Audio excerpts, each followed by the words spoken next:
So shutter speed. It's a very confusing concept. Now, inside a camera, there was a sensor. In front of that sensor, there was a mirror. That mirror is the thing that lets you see what the camera sees through the lens.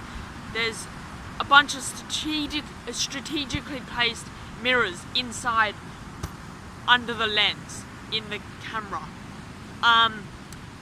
And as you take a photo, that mirror pops up, and then that sensor is the thing that takes in the light. And it might only pop up, like, if you're shooting waves, it might only pop up for 1/1000th of a second.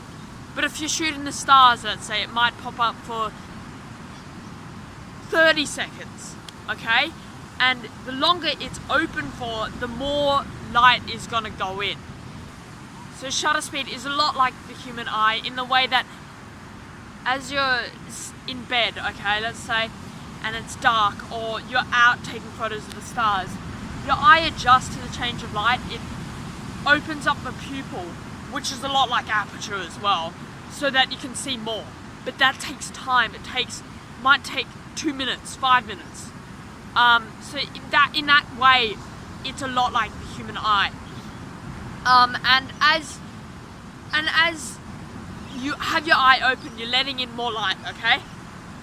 When the mirror is popped up, okay, and the sensor is taking in light, that light is the thing that makes that photo. And that light, so if you have it on a 30-second exposure, the mirror is going to be popped up for 30 seconds, and it's going to be taking in light for 30 seconds.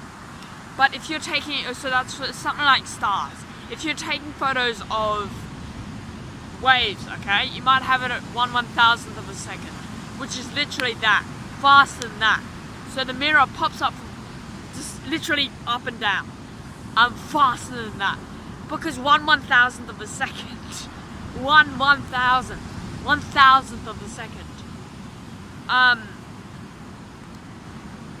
and in that time, the sensor is taking in light. So that's all that shutter speed is. It's the amount of light that's taken in from the sensor being exposed. It's such an important part of the exposure triangle. I mean, without it, you wouldn't be able to get trail lights of cars. Those lights are, you know, on highways where it's like red lines. Yeah, that's done with a long exposure of car lights. If we didn't have shutter speed, we wouldn't be able to get photos of, well, we wouldn't be able to get photos full stop, okay, because the sensor would not be exposed to light. So if you think about it, shutter speed is actually the most important part in the exposure triangle. If the shutter speed didn't exist, okay, we wouldn't have cameras these days, because they wouldn't be taking in light at all. Because the shutter speed is the thing that opens up the sensor.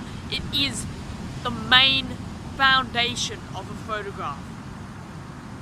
That's all I have to say. If shutter speed didn't exist, we wouldn't have cameras today. Thanks for watching, guys. I hope you enjoyed this video. I'm sorry if I've overcomplicated this. I did try to, I know I've done a video before of aperture, ISO and shutter speed tutorial. That wasn't that great, and I thought that I could explain shutter speed a lot better in this video, which I feel like I did, I'm not sure. But thank you so much for watching. I'm sorry if I've overcomplicated this. I'll see you guys in the next video. Goodbye.